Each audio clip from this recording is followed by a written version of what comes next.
E aí, meus caros amigos, vocês estão de boa? Deixa eu fumar isso aqui. Aê! Vocês estão tranquilo? Eu tô de boa. Coloquei o cenarinho de IA, tudo tal, né? Cenarinho aí, ó, pra vocês. Mas não se distraiam, né? Porque é sobre isso que a gente vai falar aqui nesse canal. A religião é uma distração. É sobre esse tipo de coisa que a gente vai falar aqui, tá? Vamos começar. Então arrependeu-se o Senhor de haver feito o homem sobre a terra e pesou-lhe em seu coração. Epa! Isso aí tá estranho, hein? Não tá estranho, não? Tá esquisito, não tá? Vamos ver aqui. Se a gente pegar aqui, ó, pra Isaías 46, a gente vai constatar o seguinte, ó. Que anuncio o fim desde o princípio, e desde a antiguidade as coisas que ainda não sucederam. Que digo, o meu conselho será firme, e farei toda a minha vontade. O que esse texto está falando aqui? Como se fosse Deus falando através dele, né? E desde o princípio ele anuncia o fim. O que implica que Deus sabe o futuro, né? É por isso que você escuta muito se dizendo que Deus, ele é onisciente, ou seja, não existe nada que ele não saiba, né? Nem agora, nem do futuro, nem do passado, nada, né? Sabe de todas as coisas, é um ser de saber absoluto. Ele é todo o saber, certo? Para resumir, ele é todo o saber. Não existe algo que ele não saiba, porque se esconde dele, porque ainda não se sucedeu, porque tem muito tempo que aconteceu. Não existe isso, tá? É um ser que é todo o saber, tá certo? Né? Então, já a gente conseguiu estabelecer aqui uma característica de quem é esse Deus, né? Certo? Se a gente segue aqui também, ó, a gente pega aqui Salmos 139, 1 ao 4. Senhor, tu me sondas e me conheces, sabes quando me sento e quando me levanto. De longe percebes os meus pensamentos, sabes muito bem quando trabalho e quando descanso. Todos os meus caminhos são bem conhecidos por ti, antes mesmo que a palavra chegue à língua. Tu já conheces inteiramente, Senhor, certo? Beleza, maravilha, vamos voltar lá. Meus caros, vamos ter uma conversa aqui interessante sobre isso. Olha só, a gente tem aqui, ó. Então arrependeu-se o Senhor de haver feito o homem sobre a terra e pisou-lhe em seu coração. Deixa eu te fazer uma pergunta para a gente iniciar nossa reflexão aqui. Como que é possível que um ser que é todo o saber sentir arrependimento? Como que é possível isso? Tá? Como que é possível? Vamos entender, primeiro vamos estabelecer aqui do que a gente está falando, certo? O arrependimento, ele ocorre quando você tem uma variável, certo? Isso independe se aquilo que o evento que se discorreu é sua responsabilidade ou não, não importa. Qualquer tipo de característica como essa é um rodeio. Isso não nos interessa aqui. O que nos interessa é o seguinte: você tem variáveis, né? Ou seja, você tem um desconhecimento, você tem uma falta de controle e uma falta de conhecimento daquilo que vai se suceder, tá certo? E por essa sua falta de controle e falta de conhecimento do que vai se desenvolver daquele evento, do que vai se suceder, você pode acabar sendo surpreso. Certo? Certo ou errado? Tranquilo até aqui, né? Se você se surpreender com aquele evento, com o resultado que ele teve, caso aquele resultado tenha alguma ligação com algo que te diga respeito, que você criou, que você planejou, que você desenvolveu, o que vai acontecer? Você pode ter uma sensação negativa. Por quê? Porque não saiu do jeito que você queria. Certo? Não saiu do jeito que você queria. Você está arrependido, né? O que é o arrependimento em si, né?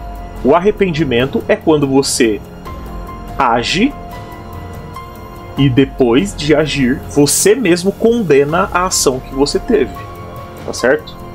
Então, a ideia de que Deus, o Deus bíblico, ele não é um ser moral, já começa a ter um problema aqui, né?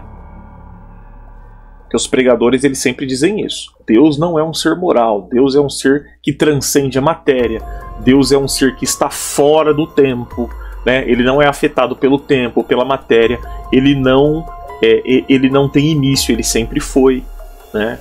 Ele sempre foi, ele sempre será. Ele é eterno, tanto para frente quanto para trás. Ele é eterno.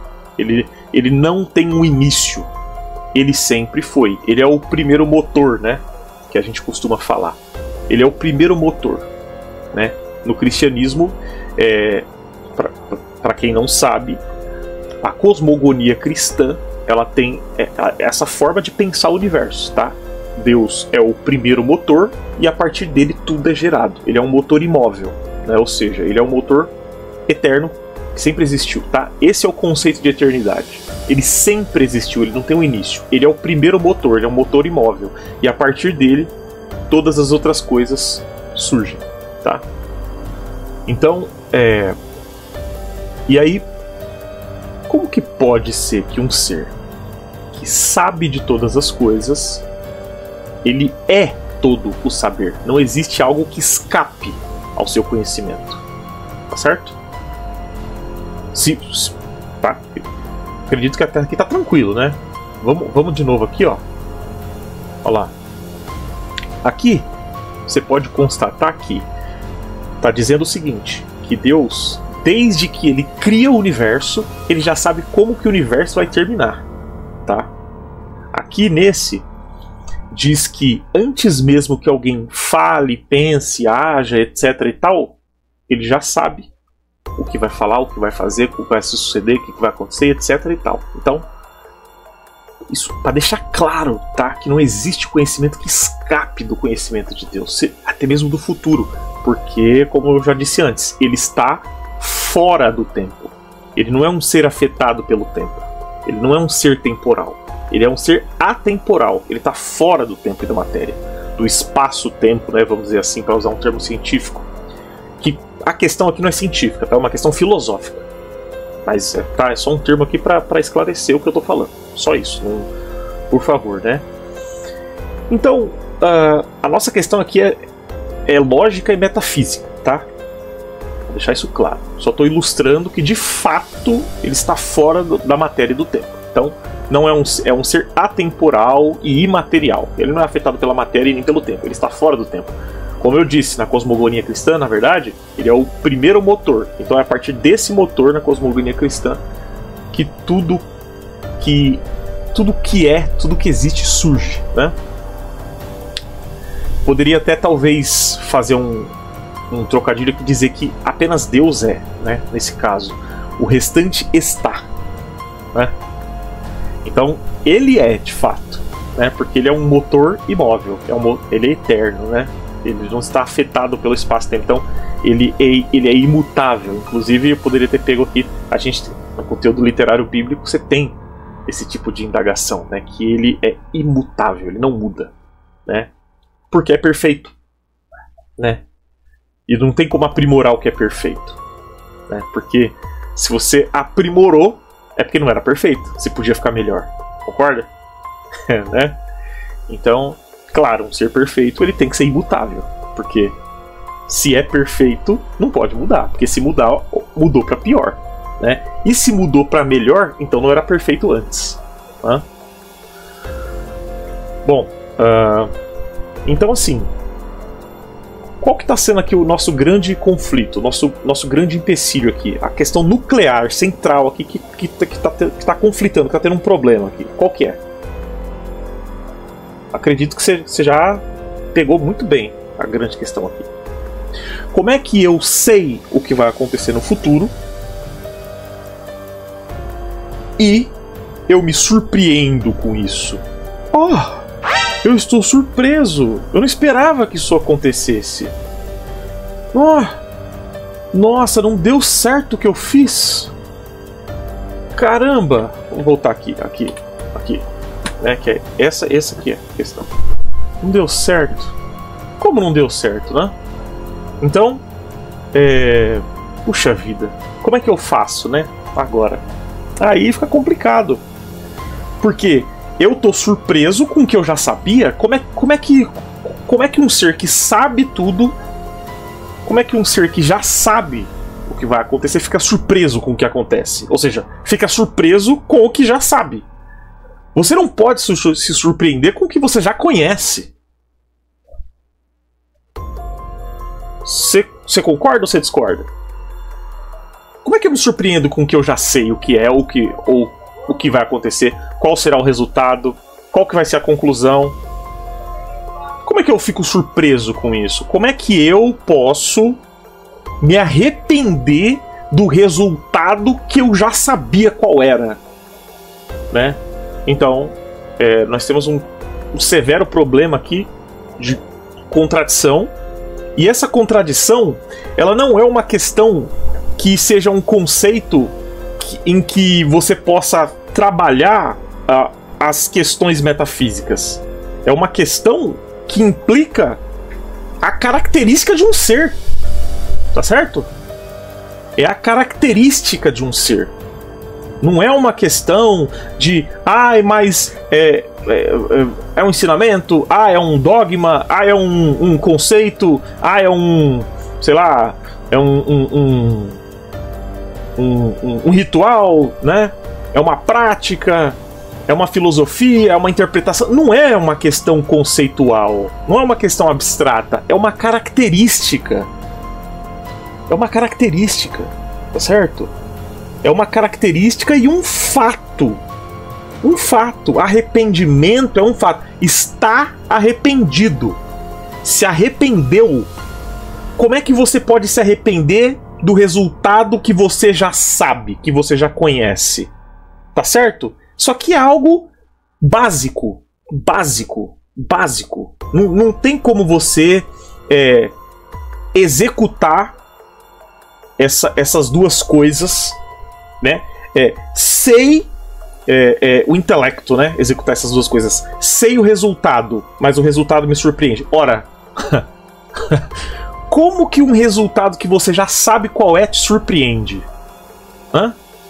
Como que pode ser isso? Porque você só se surpreende com aquilo que você desconhece. Você concorda? Bom, pelo menos essa é a percepção que eu sempre tive da lógica metafísica. Não importa o grau de magnitude de uma mente. E se eu, que sou um ser humano? Se você que é um ser humano? Se você que é um ser limitado, né? Você aí que é um ser tridimensional, né? Você aí que é um ser, né? que precisa, né? Enfim, suas necessidades fisiológicas aí um tanto pertinentes, né? E tal.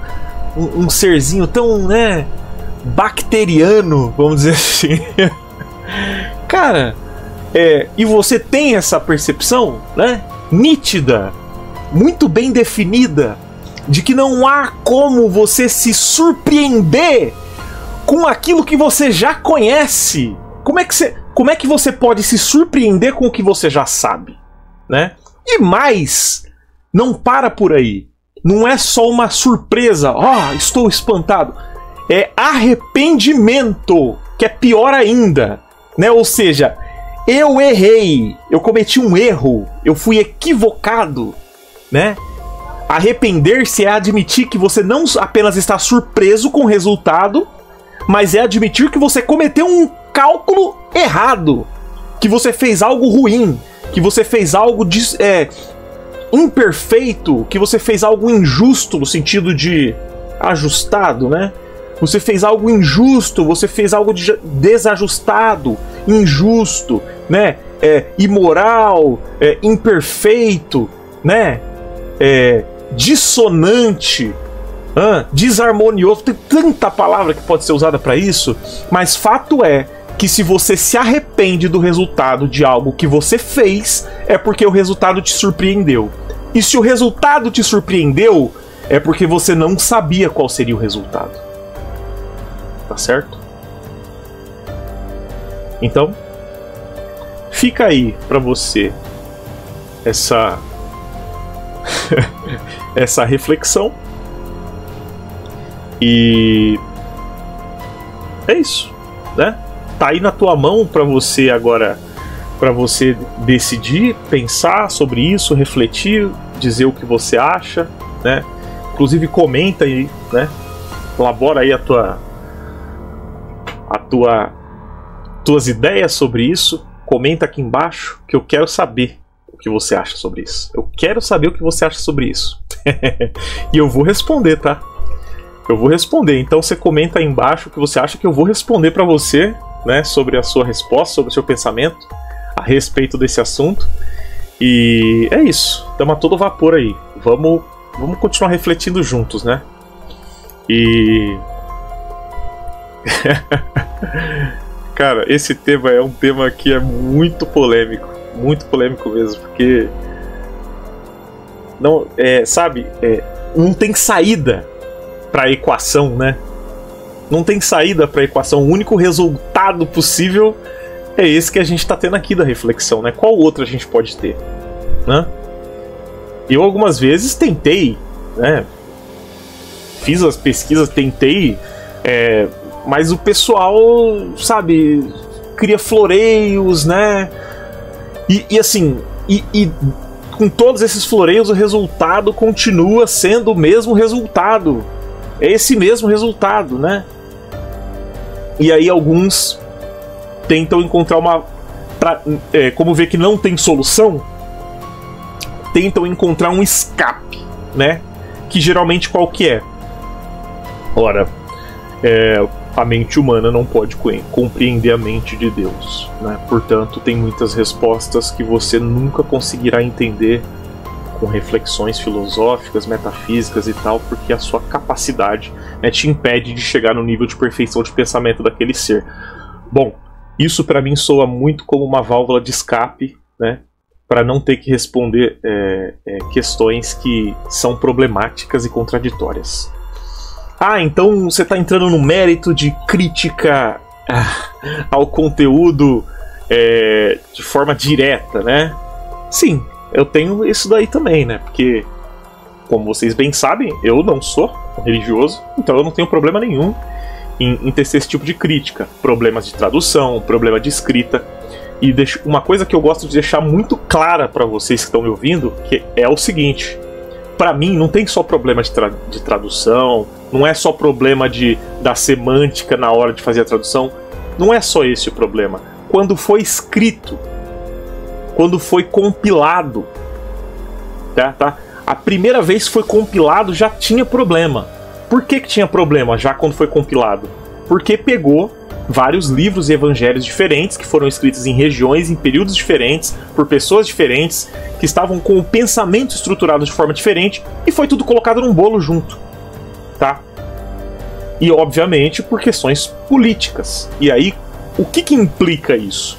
Ora, implica nisso aqui que a gente está vendo, né? Essa contradição desenfreada, um rolo compressor de contradições, tá certo?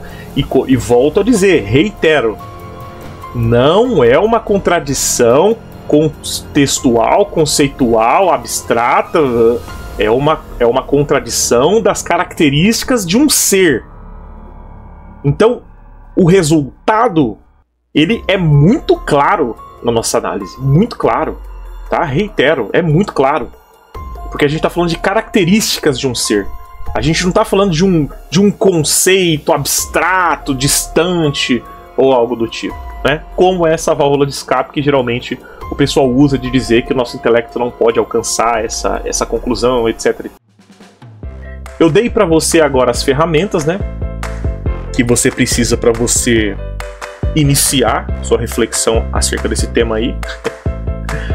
E comenta aí, né? Como eu disse, o que você acha. Se não for inscrito, se inscreve, porque é importante. E logo eu volto aqui com outra balbúrdia dessa pra vocês. Até mais. Valeu.